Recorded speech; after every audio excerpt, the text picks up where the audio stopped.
What is going on, my people, my Jets family? I want to thank you guys for tuning in, like always, to the Take Flight Spit and Fire podcast. You got me, Harrison Glazer, here with you guys on this Friday evening. It is a special edition of the Take Flight Spit and Fire podcast. And as you guys know, the regular season is upon us. The regular season is this Sunday. It's starting. Now, before we get into it, if you guys haven't, if you could please subscribe to the channel, you can do so by clicking on the Take Flight Media logo in the bottom right corner of the screen.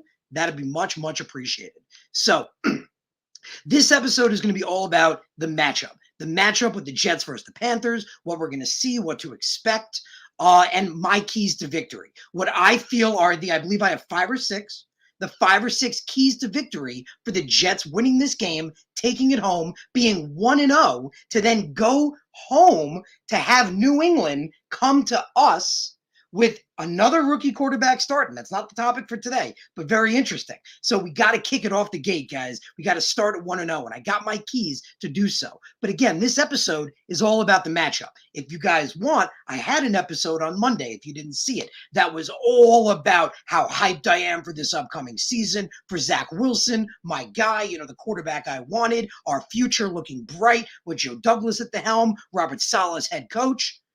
The name of the episode was Our Time Is Now. So if you guys didn't see that, that was Monday's episode. Please check it out. But today's episode is about the matchup. So we're starting 2021, week 1 off the gate with the Jets versus the Panthers. The game is going to be this Sunday, September 12th at 1 p.m. on CBS. So that's how you're going to tune in to check the episode out. Now, this game has a lot of interesting stories, a lot of interesting matchups that we're going to go through. And again, keys to victory for the Jets. But the biggest matchup of all, even though they're not really playing, on the field at the same time, but the biggest matchup of all is the 2 quarterbacks. Now, we know the NFL likes drama. We know they like it. And if you want drama, you can't get anything better than this. Like, we got the Jets' new rookie quarterback who's looked great, who looked poised, who looks like the kid of the future, the one everyone's been waiting for, going against the Jets' just quarterback, the quarterback they just traded away this last offseason, not even that long ago, got a great haul for it. As you guys remember, if you saw in the press conferences, excuse me, they asked, Robert Saleh about the situation with Zach Wilson and Sam Darnold. Interestingly, he said he was ready to have them both on the roster unless a great offer came in. But you guys know how Joe D is. Joe Douglas works the magic. He gets his trades. I mean, as we talked about, the best example, Joe Douglas gets more for statistically the worst quarterback in the NFL than the freaking Atlanta Falcons got for a future Hall of Fame wide receiver. Like, what? So yes, so we have Zach Wilson, our quarterback of the future, the guy I can't wait for, the guy most of you guys can't wait for, going against Sam Darnold. So talking about that matchup quickly. So Zach Wilson in this preseason, as you guys know, lit it up. Zach Wilson was 15 for 20, had 191 passing yards, 9.6 yards per attempt, which is damn impressive. I mean, that's almost a first down every attempt. Think about that. 9.6 yards per attempt. That's really impressive. 75% completion percentage, 2 touchdowns, no interceptions for an 137.7 QB rating. That's damn good. That is a damn good QB rating. And you guys know, again, the hype video, check it out from Monday. It's all about, as you guys know, how much I believe in this guy. This is the guy that has the potential to be great. And he looked great so far in the preseason. Now, even if we take those numbers and we compare them to the heralded end-all be-all, the Messiah quarterback, Trevor Lawrence had a 4.5% less completion percentage than Zach Wilson. He had 2.3 less yards per attempt, and he had a 31.2 less QBR, which, as we know, I tweeted out the other day, NFL Network, or I don't know if it was NFL Network. It was the NFL in general. The NFL in general on their site had written the QB index where they're ranking all the 32 quarterbacks for this year.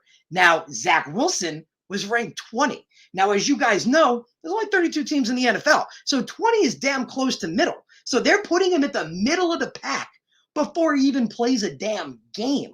Like, that's the potential they see in him.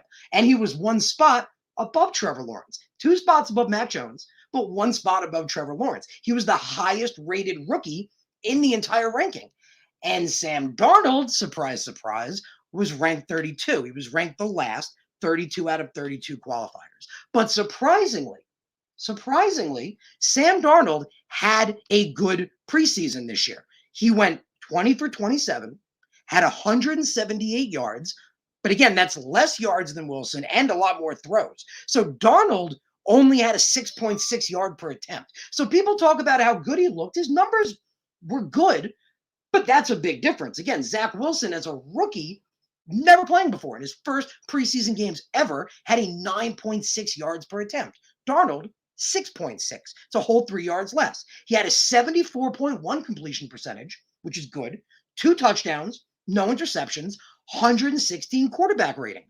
Now, I do feel compelled to point out, if you look at Darnold like in 2019, he had a damn good preseason as well. And when he had one of the worst years of his career, he had a damn good preseason. So that may not always be the best indicator, but at the same time, remember, we always said that, and I'd said it too, and many did, that Sam Darnold has the potential to be good. Again, remember, like we talked about, not great, not one of the best quarterbacks in the NFL, which influenced mine. And as I talked about, many of you said you agree with my logic. But with Sam Darnold, he has the potential to be good if he's got good coaching and quality weapons and a quality team around him. Well, he does. Remember, we talked about this, that Joe Douglas did Darnold really a favor by sending him to the Carolina Panthers, giving him Matt Rule, the former guy that should have been his head coach, that wanted to build around him so he knows his strengths.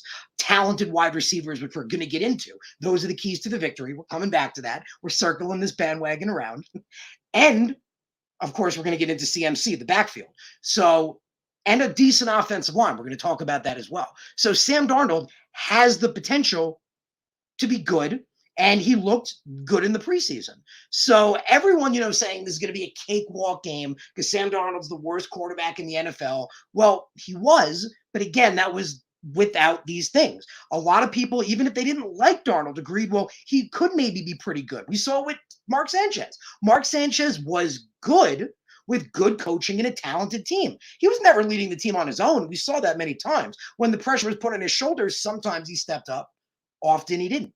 But Sam, remember the biggest thing we'll talk about, making the same mistakes. We're going to get into that as well. I have that in my notes. We're going to get into it. But the big thing I want to bring up, so we talk about the Zach Wilson-Sam Darnold matchup. And I don't know if you guys remember, I had this take months ago, and I mentioned it in Monday's episode. If you guys remember, I won't get too much into it. Check it out there. But my take back on Monday, I mentioned on Monday that had come from a while ago, was reminding everybody that Zach Wilson is a rookie quarterback playing in his first game. Like, that is a fact that we need to remember. Zach Wilson is a rookie quarterback playing in his first game. Remember my whole thing, just quickly getting into it. We wanted the reset. We got it. We got the rookie. Now, I'm excited with how he looks. I really, really do.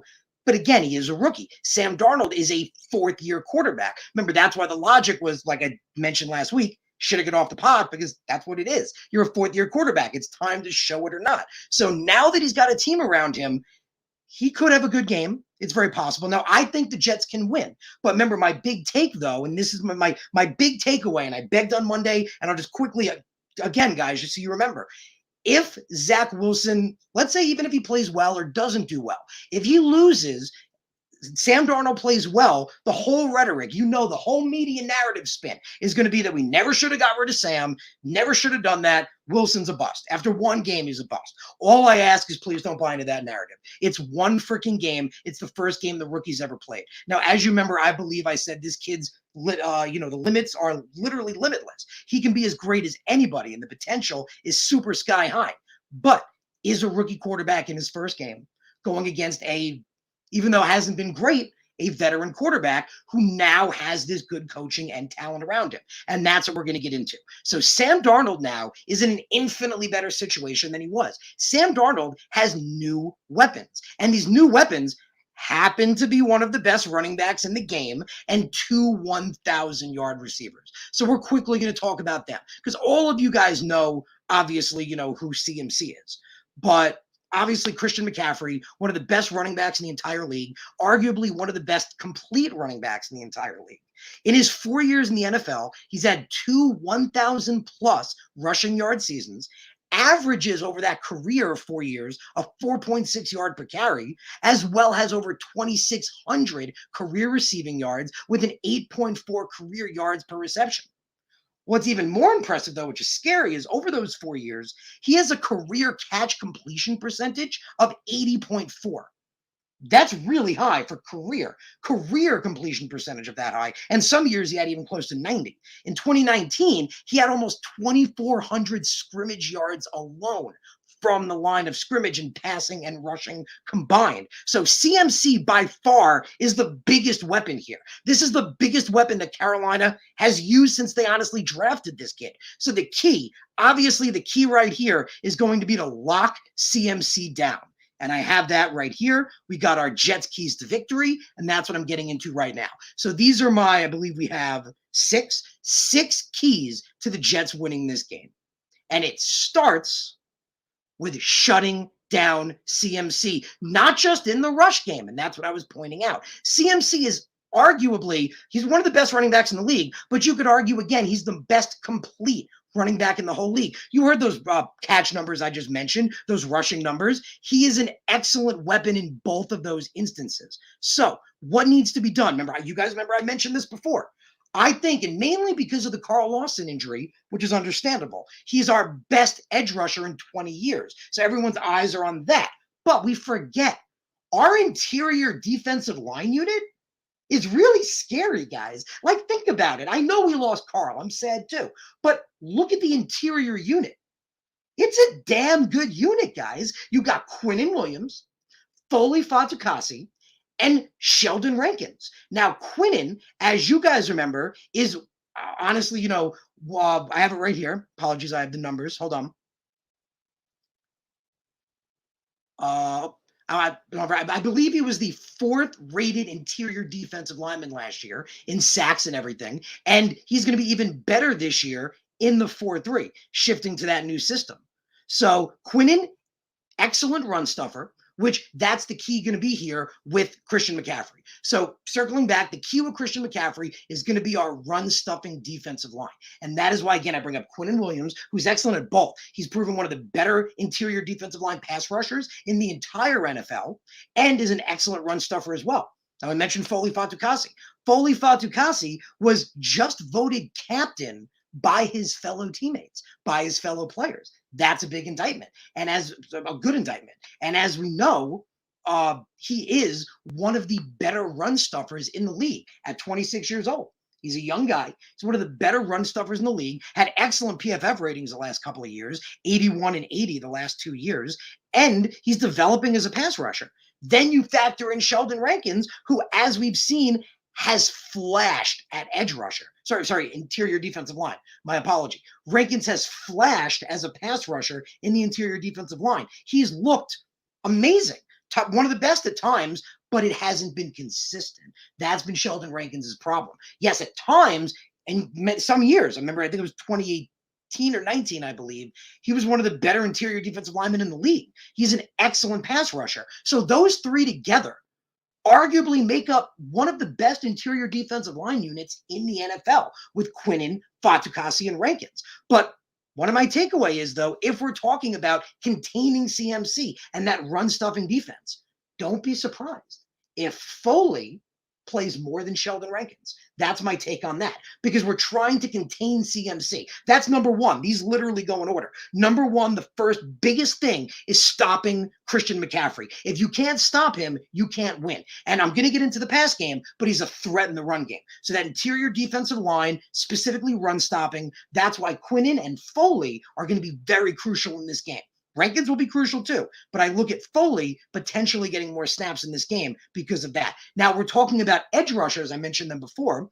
Edge rushers, we want good run-stuffing edge rushers. Now, as you guys remember, I wasn't the highest on Shaq Lawson. I pointed out, that he struggled, but he's actually a pretty decent run stopper. That's one good thing with Shaq Lawson. So Shaq Lawson is actually an underappreciated run stopper. And as you guys know, I've said that John Franklin Myers and Huff are being slept on. I feel like they are potentially breakout players. Huff showed it in the preseason. Dude's got the makings of an elite, I think could be a top edge rusher. You guys know how high on him, how much I like him. Jeff M, remember, had them both on the show. Both have the potential to be really, really big. So shutting Christian McCaffrey down, key. So now we talked about McCaffrey, though, also in the passing game. So covering Christian McCaffrey, that's why I think that's going to come down to possibly three groups. I think it's going to come down to the linebackers, which is Mosley, Jamian Sherwood, and Hamza Nasruddin. And as you guys know, I've talked about how much I love Nasruddin. That could be the biggest steal of the whole draft. I've talked all about why. Mosley's down 20 pounds. What's huge is Jamian Sherwood, as you guys remember, I tweeted out a couple of days ago, is being listed as the Mike linebacker, which is very surprising that he's the Mike. Now, what Robert Saleh did confirm, though, is that Mosley is still the leader, the veteran, in calling the plays. So what does that mean? That tells me that C.J. Mosley, remember, we talked about this, he was fast and athletic before he lost 20 pounds. This must mean they're blown away with his speed and agility so much. They want him on the edge. They want him and Hamza locking down the sides of the field with Jamian Sherwood. As you guys remember, I talked about how he's a huge hitter, acting like a battering ram in the middle. And that's how I think Robert Saleh is imagining this right now. And again, that tells me Mosley is so much faster and more athletic than he was before, to the fact where Saleh's like, he's still a leader, but we want him on that outside. We want his agility and speed to our advantage. So him and Hamza could be excellent at covering tight ends, covering running backs like CMC, and Sherwood laying down the hammer. Remember, we talked about that quote with Sherwood. He says, how do you stop 4-1 once it hits a wall? Something like that. It was something like, I don't care about a 40. How do you stop 4-1? You hit it when you run into a wall that ends. Sherwood's a monster. You guys remember we talked about that. So we got the linebackers, Mosley and Nasruddin in coverage mainly, but Sherwood doing it as well. Now the safeties could also be in the mix. Because if you're covering a running back, safeties could be in the mix. So we've talked about LaMarcus Joyner back at that natural safety position where he's thrived, back to where he's been the best of his career. He's always excelled as a free safety. So he's back there. Marcus May at strong safety. And potentially the slot corners could be in the mix. So Javelin Guidry and Michael Carter II. So all of these groups, the linebackers, the slot corners, and the safeties potentially, we need to shut McCaffrey down. That's the key. So key number one, and that's, you guys I think would 100% agree with me, book it, is you got to shut this kid down in the run game and the pass game. So we talked about how to shut it down in the run game, just talked about the pass game. You shut down McCaffrey, that's a big thing right there. So the next thing we have to talk about, as you guys remember, I mentioned Sam Darnold's new weapons. We said obviously got Christian McCaffrey, one of the best running backs in the game, great in the pass and the run, but he has two 1,000-yard wide receivers now. Sam Darnold has, we talked about giving him talent. Well, he's got Robbie Anderson, the guy that me and many other Jet fans didn't want to see go. I mean, don't get me wrong, I'm happy with Corey Davis. I love Elijah Moore. I love the receivers we have now. But at the time, I wasn't really happy that Robbie Anderson left. I really wanted to see him stay. I felt like he could be a top 1,000-yard receiver. So, and as we remember, some of the best Sam Darnold deep balls were to Robbie Anderson. See, he's now got DJ Moore and Robbie Anderson, two 1,000-yard receivers that are still with the team. Now, Curtis Samuel is not with the team anymore. He was a big receiver of theirs, but they drafted LSU receiver Terrace Marshall Jr. I was a big fan of Terrace Marshall. I thought Terrace, when Jamar Chase decided to sit out and not participate last year and opt out, I thought Terrace really stepped up. I thought Terrace looked really good last year. So there's some potential there too. And that's why, just going back to, the running backs, I mentioned Christian McCaffrey. One guy not to sleep on is Chuba Howard. Chuba Howard was a late running back pick out of Oklahoma State. If you guys remember, I was a big Chuba Howard fan. So Chuba Howard is the backup to CMC. Obviously, CMC is the main threat, but don't sleep on Howard. And we talked about the two main threats at wide receiver, DJ Moore, Robbie Anderson. Now, obviously, what that's going to come down to is our young cornerbacks. That's going to come down to our young cornerbacks stepping up, and four of them are looking very promising. Now, we've seen it, a lot of places. I've noticed PFF, they're talking about how the Jets corners are late round picks. They're all young, they're unproven, and they're saying it's a bad thing. Now, it could be a bad thing, but it may not necessarily be. That's an assumption being made. They're young, they're unproven. They're hungry, and I love the talent there. But to just say they're bad, that's an assumption. We don't know yet. There's a lot of potential and a lot of talent there. So you see these people like, oh, they're all 5th round picks or 6th round picks or undrafted guys. Yeah. But as we're going to talk about, Bryce Hall, you guys remember I've talked about this kid. When he played, he looked like a potential 1st and 2nd round pick. I was championing, like I literally said in 2020, next to Mekhi Becton, my favorite other pick was Bryce Hall. Loved what we got this kid. I thought he had potential and starter written all over him. I didn't expect him to be a CB1 so quick. Remember last year, and I've been talking about it, how in a bad system with Adam Gase, a bad offense, he looked really good like a CB1. So now with Robert Saleh, now with better coaching, now with them scheming to his strengths, 2 words Adam Gase had never heard before, scheming to his strengths, man, this kid's just scratching the surface of his potential. He really, really is. So he has the potential to break out. He's the CB1. Now, as you guys know, I like Brandin Echols as CB2. Now, I know Dunn is in the mix. You guys remember I mentioned it in the preseason. Dunn was awful. Like, Dunn was really good before pads went on. Remember in OTAs and minicamp, everyone was talking about Isaiah Dunn. DJ Bieniemy was praising him a lot. I talked to DJ. DJ said Dunn had impressed him the most. This undrafted kid who is the highest undrafted cornerback, paid, the most paid undrafted corner ever. Joe Douglas gave Isaiah Dunn more money than any undrafted corner's ever gotten. Now, in the preseason, he struggled. I mentioned, you guys remember I mentioned a lot of plays, talking about how he was badly beat, didn't have his eyes on the ball or the receiver. He really unimpressed me. He was bad in the preseason. He's technically in the mix, but you guys know how I feel on Echols. I've talked about the vertical, the speed, the potential of him. I really like Brandin Echols on the outside. Technically, Pinnock is in the mix, and as you guys know, I really like Pinnock. I feel like the potential is there. But I think he's really not in that running right now. I think the CB2 is really between Isaiah Dunn and Brandin Echols. Could Pinnock step up and take it? Yeah. And don't get me wrong. You guys remember all the numbers I pointed out on Pinnock. Like statistically, he's been as good as anybody on an island. The kid's big, physical. So the potential is there. But I really like Brandin Echols. I feel like, remember, Robert Saleh pointed out that Brandin Echols earned the right to run with the ones. I feel like he's really stepped up.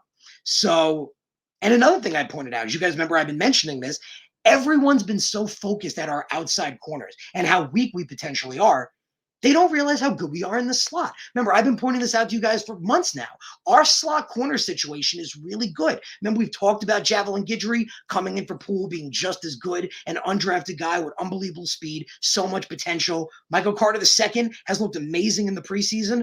Our slot corner situation is infinitely better than people are giving us credit for. So that's important to point out. So we have these 4 corners you see here. Our young DBs have to step up. Again, they're covering 2 1,000-yard wide receivers, DJ Moore and Robbie Anderson. And as we know, Robbie Anderson can take the top off of anybody. So that's why I think Hall's going to be on DJ Moore, and Brandin Echols, we mentioned that 4.3, 4.40, the crazy vertical. I want him on Robbie Anderson. So that's what I'd like to see. I'd like to see Hall CB1 matching up with DJ Moore, Brandin Echols and his speedy self matching up with Robbie Anderson. Feel like there's a lot of potential there. But again, people are sleeping on our slot corners. Javelin Guidry and Michael Carter II have been excellent. Javelin Guidry, again, I thought was excellent last year. Thought there's a reason they weren't bringing Poole back. Michael Carter II has looked great in the preseason. Our slot cornerback situation is really good, and people do not realize that.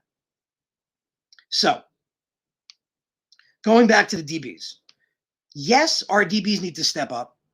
Yes, but they need to, play well. But remember something I've been telling you guys for a while now. Something I've been saying, other people have been saying too.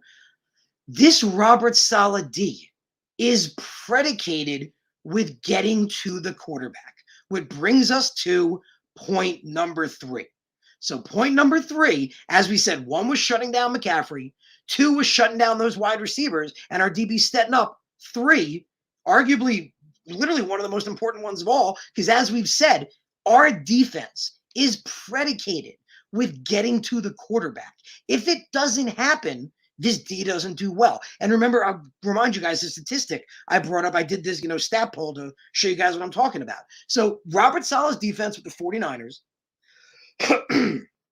back in 2018 and 2019 was ranked first in the entire NFL, first in quarterback hurry percentage. Now in 2020, as you guys know, They lost their star edge rusher, Nick Bosa. They lost D Ford. They lost Zigansa, yet they still finished in the top 5. They weren't first in the NFL, but they still finished in the top 5. This D, my apologies, guys, put that on mute.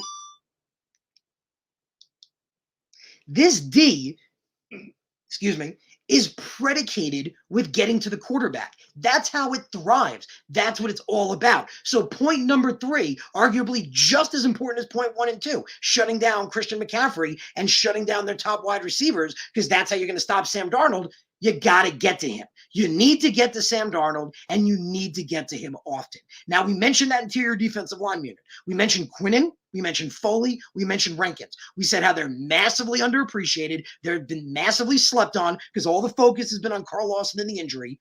These guys have a lot of potential to really be one of the best interior units in the NFL. So a lot of potential there. We talked about the edge rushers of JFM, Huff, and Shaq Lawson. But as we talked about getting to Sam Darnold, needing to get to him often. As us Jet fans know, and unfortunately as we've seen, Sam Darnold does not do well when the pressure is on him. We've seen it. We've witnessed it with our own eyes. Sam Darnold does not do well when the pressure is in his face. He tends to make mistakes, but more importantly, he tends to make the same mistakes. He tends to make the same mistake multiple times. So I saw Bart Scott's take on this, and I got to give Bart Scott some credit because at the time we weren't happy to hear it, but it's kind of funny now. Bart Scott said it. We got to make Sam Darnold see ghosts.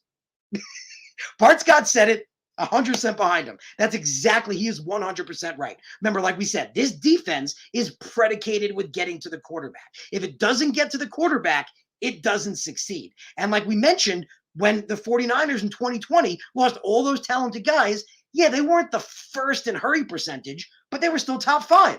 This defense, we said how the interior is slept on. We have a lot of potential in JFM and Huff. Shaq Lawson, especially as a run stopper, really has potential, especially with shutting down CMC. We need to get in Sam Darnold's face because, as we've said, Sam Darnold, as unfortunately we've seen, tends to make mistakes when the pressure's on him. When you get in his face, when he's pressured, he tends to make a mistake, and he actually makes the same mistake again if the pressure stays on him. So the biggest thing, like Bart said, make him see ghosts. Get in that man's face, throw him off. So going back to the DB situation for a second, because we said how this defense is predicated with getting to the quarterback. Now, I want to point out something with the DBs, because this is important. People said, oh, we had so many guys to sign. We could have signed in free agency. Well, think about this for a second. Robert Saleh's top DBs for the last 2 years have been Richard Sherman and Ahkello Witherspoon, and they were both available. Witherspoon was a free agent, but Saleh wasn't interested. Neither was he interested in Richard Sherman. He could have had them both. It's because, like we saw with the 49ers, their defensive line did their job. So you don't need the greatest DBs. You just need DBs that can ball with good length and speed. And I think our guys have that. But again, not only do I feel like our guys have that, they're young. They have a lot of potential. We talked about Hall being a CB1, looking like it last year, how good Echols has looked, earning the right to run with the ones. The slot corners are slept on between Guidry and Carter II, but it all comes down to getting to the quarterback. So just like we saw with Saleh, he had the option to get Richard Sherman. He had the potential to get Ahkello Witherspoon. In fact, I'm pretty confident. I remember seeing, I think Witherspoon was just traded recently. So technically, Robert Saleh had 2 opportunities to get Ahkello Witherspoon. He wasn't interested because he believes in the guys they have. He likes this talent and feels with a good pass rush, they have a lot of potential. So I'm very, very excited about that. So the next takeaway after that, take number 4, the next key to victory is the Jets' offensive line needs to play well. That is a major, major important factor. So I have the offensive line stuff. I don't know why I'm missing it. My apologies, guys. Here we go. Okay, so Carolina's pass defense in 2020 was 18th in the NFL, and their rush D was 20th. So not great. I mean, they're not the worst, but not great either. So that was in 2020. Now, in my opinion, the biggest pass rush problems for the Jets are going to be Brian Burns off of the edge and Hassan Reddick as a linebacker. Both of those guys are multiple 10-sack-a-year guys. Now, Also, which is interesting, I want to throw a sleeper out there, is Yatir Gross-Matos. If you guys remember, Gross-Matos was a guy out of Penn State that I really liked and wanted the Jets to. Again, I'm glad we got Becton. I'm really happy we got Becton, but I wanted Yatir Mesos. He was a guy I was very high on. I feel like he has a lot of edge rushing potential. He really does, especially in a defensive end kind of system. So that's a big thing with the Jets. So again, we said their pass rush, 18th in the their pass D was 18th in the NFL. Their rush D is 20th. So not great. But the biggest issues are going to be Brian Burns and Hassan Riddick with a sleeper of Yatir Gross-Matos. So we need to get quality pay out of the offensive line. So talking about that offensive line stepping up for a second, we got Mekhi Becton, who is ready to go. He's been practicing fully. He's healthy. He's ready to play, which is huge. We saw last year, he looked like a potential Pro Bowler. Mekhi Becton looked like a Pro Bowler as a rookie with that unbelievable strength, speed, great combination. He's got AVT next to him. We've talked all about him. Connor McGovern looking better in this West Coast system. Same thing with Greg Van Roten. Connor McGovern and Greg Van Roten could both have really big bounce back years. So that offensive line looks pretty solid. And as we know, a rookie quarterback needs time. Our quarterback needs time in the pocket, time to throw the ball. We mentioned the Carolina Panthers do have two pretty legit edge rushers in Brian Burns and Hassan Riddick. So both of those guys need to be shut down. Now, we mentioned the rest of the offensive line except right tackle. Right tackle, Robert Saleh said, is going to be a game day decision. And as you guys remember, my big take was George Fant. Remember, if you guys want to check it out, I had the take. You could find it on Twitter. My big take summed up is that Morgan Moses hasn't done enough to take his job. In fact, he's looked bad and struggled, while Fant has looked good. So I think Fant has kept his job. So I think Fant's going to be the starter. But either way, we got damn good depth. If George Fant or Morgan Moses is the depth along that line, that's not the worst thing. So that offensive line, with whoever is starting at right tackle, Moses or Fant, is looking pretty good. So that line's really got to step up, play well, keep Zach Wilson safe, especially from guys like Riddick and Burns. So we got 4 points through so far. Point number 5. Point number 5 is with Crowder out and also Keelan Cole is questionable. So Jamison Crowder has been in COVID protocol, as you guys know. It was touch and go on whether he'd be back or not. We weren't sure. Basically, I think, like I mentioned, I think his last day to possibly, of COVID to be able to come back was like the game or the day before the game, which was Saturday. So they've announced he's not playing. So Jamison Crowder is out. That's big for Elijah Moore. You guys remember, talked about it last week. Elijah Moore has unbelievable potential. I love this kid. He's got unbelievable ability to even be a wide receiver too and line up on the outside potentially. But in that slot, he's going to be unbelievable. When Crowder comes back, they're both going to start together. They're both going to be dynamic and excellent. So we talked about Crowder being out, but also Keelan Cole has been limited in practice. He was limited Thursday and he did not practice Friday, and now he's listed as questionable. So the fact that he was limited Thursday but did not practice today, that doesn't look good. Doesn't look good that he did not practice. He's questionable. That's going to open the door for Denzel Mims. So the first wide receiver, obviously Corey Davis. Corey Davis, as we've said, is wide receiver 1. He looks the part. He stepped into the role. Him and Zach Wilson, like we talked about on Monday, have really been grooving. Their chemistry has really been coming on. They look really, really excellent together. Their timing is coming well. Zach Wilson's developing. Davis looks unbelievable. That's the wide receiver 1. So you got Corey Davis at wide receiver 1. With Jamison Crowder out, Elijah Moore is going to get big opportunity. I really think he could really be huge. As you guys remember all the stats I mentioned on him, he's arguably better than the other Ole Miss receivers coming out, which have been A.J. Brown and DK Metcalf. You could argue Elijah Moore was better at Ole Miss. So he's got unbelievable potential. And with Keelan Cole not practicing today and being questionable, if he's out, that's going to give Denzel Mims big opportunity. So as you know, we've talked about Mims, how he lost a lot of weight. He had health issues. He, needed to get back to health, needed to get back to strength. He feel like he's been doing it lately. He looked very good in the preseason, had a couple of really good games, especially with Zach week 2. Well, let's see. Mims is going to get that opportunity. So Cole is questionable, but it looks like he's not going to play. So we got Corey Davis, who's really been grooving, Elijah Moore, who looks like he could be a potential superstar, and Mims, who has been, trending up lately. And as we talked about, he was a top draft pick last year. Denzel Mims still has the potential to even be a wide receiver 1 himself. He still has that potential. So Denzel Mims is going to get opportunity. No matter what, he's going to get opportunity. But with Cole out, he's going to get even more opportunity. So that's the big thing with the wide receivers. That's take number 5. My last take for you guys, take number 6, is the running back situation. So if you guys didn't see it, I put it out on Twitter. Mike LaFleur was interviewed just yesterday. Mike LaFleur said that we will see how the running backs will be utilized this season on Sunday, which is huge. So this Sunday, this first week 1 game is going to be a major indicator to us. Excuse me, guys, just one sec.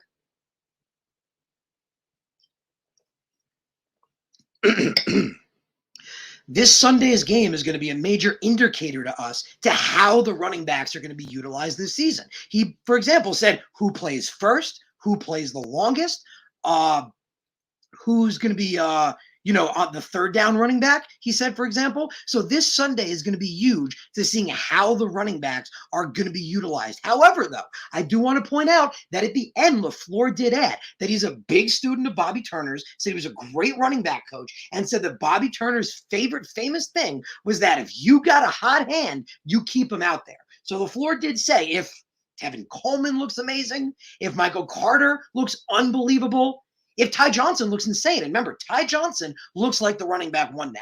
Ty Johnson looks like the guy that's going to get the majorities of carries. He's looked great in the preseason. Last year, he was a very quick, fast guy. You remember I pointed out, this preseason, I thought he looked faster. That first game when I watched him play, I'm like, he looks quicker. He looks more agile than he did last year. And also, he looks tougher. He was running between the pylons, pushing guys back. He looked a little bit like a power back. So Ty Johnson looks excellent. Him and Michael Carter look to be the main 2 backs in this, with LaMichael Pirine being the power back, though Tevin Coleman will definitely be utilized. But we don't know yet. That's my opinion. But LaFleur says that this Sunday's game is going to be a major indicator to how the running backs are going to be utilized this season. But again, like he said, if you have a hot hand, you keep them out there. So quick updates as we're talking about the running backs. As you guys know, LaMichael Pirine has made me a fan. You guys know how I felt. I felt like he wasn't big enough to be a power back, wasn't fast enough to be a speed back. I wanted more. I was wrong. I admitted it. Dead wrong. Robert Saleh said, this is our power back. He's the toughest guy on the team. Man, he showed it. You guys have seen it. I've talked about how he's moving the pylon. When he's in the end zone, he said he's going to get the touchdown. When he's in the red zone, he usually always does. He's always moving the pile. So LaMichael Pirine has made me a fan. He's questionable for Sunday's game. So he was limited in practice on Wednesday and Thursday, but he was full today. So he was a full participant in practice today. He could be in the game. So he is another game time decision. He is questionable. So those are my 6 takes. Those are my 6 keys to victory for the Jets. If the Jets do these 6 things, they could win the game. But more importantly, as you guys remember, I've talked about this with this offense. They've seen a little bit of it in the preseason. And I think it was Connor Hughes who asked the question. I believe it was him. Could be wrong, but somebody asked Mike LaFleur on how much he's shown so far. Like, how much of his hand has he shown? And he said, we run our offense, we do our thing. But remember, we talked about this, on Monday. I mentioned it with Zach Wilson. His best feature next to his pocket awareness, his mobility, and his anticipation in the pocket is his improvising factor. It's his ability, like remember I compared to Russell Wilson, to roll out of the pocket, to make a play, to do something using his brain and his intelligence to improvise on the go. That is a major factor of Zach Wilson. So that being the case, and also these guys not being ready for us, my take is we got to punch them in the mouth. Punch them in the mouth. Like that's the thing. They've never seen, remember I mentioned this to you guys before in the past, they've never seen Robert Saleh's head coach. They've never seen Mike LaFleur's offense. Remember, Mike LaFleur said, crazy thought, he's scheming to his players' strengths. He built this offense around what the Jets have. So no one's seen it yet. They've seen a little bit of it in the preseason. They've seen a little bit of what Zach Wilson is capable of. But as we've talked about, one of Zach's biggest features is when he gets punched in the mouth, for example, when the play breaks down, when he has to improvise, that's when the greatness comes out. But man, the Jets out of the gate, 3 wide receiver sets, 4 wide receiver sets, throw them off. They can't be ready for us. So come out of the gate, punch Carolina in the mouth, be ready, throw everything we got at them. Let's show them what this team can do. Let's show them what Zach Wilson is capable of. So again, those are my 6 points to victory for the Jets. If the Jets do those 3 things, they can win this game. So for you guys out there. As you guys may or may not know, I am on the Weapons Hot podcast. We are live tonight in 20 minutes at 7 p.m. So please check us out. But if you haven't, I also ask as well if you can please subscribe to the channel. So if you like what's going on here, please subscribe to the channel by clicking on the logo in the bottom right corner of the screen. It would be greatly appreciated. So again, we got the Jets-Panthers game. As I said, it is this Sunday, September 12th at 1 p.m. on CBS. These are my 6 keys. So we talked about all these matchups. We talked about what the Jets have to do. If the Jets do these 6 things, if the Jets do my keys to victory, we can win this game. But again, we got to come out of the gate, punch them in the mouth, be ready to go. If we start this season 1-0, then we get to come home to MetLife Stadium, where the fans haven't been in over a year, baby. We get to make that place rock. We get to make that place roll when the New England Patriots come to us and we're 1-0. And then hopefully, man, we can make this 2-0 and get this season rolling. So again, I want to thank you guys for tuning into the Take Flight Spit and Fire podcast. I appreciate every single one of you for tuning in, for being here. Thank you for being a part of this special edition podcast on Friday for the Take Flight Spit and Fire. Again, at 7 p.m., I'm live on Weapons Hot. Please tune in. But I appreciate you guys being here. I'll see you guys on Monday at 7 p.m. on our regular time. I really appreciate you guys. Let's do it. Let's win this game. Let's go to Carolina, beat Sam Darnold, beat our former quarterback. Remember, Zach Wilson, guys, we got him. This is our guy. I can't wait. The future starts now. Let's go. Let's go, Jets. I'm hyped. I'm ready. Can't wait for Sunday. I'll see you guys on Monday, and hopefully, we are 1-0. Thank you guys for tuning in.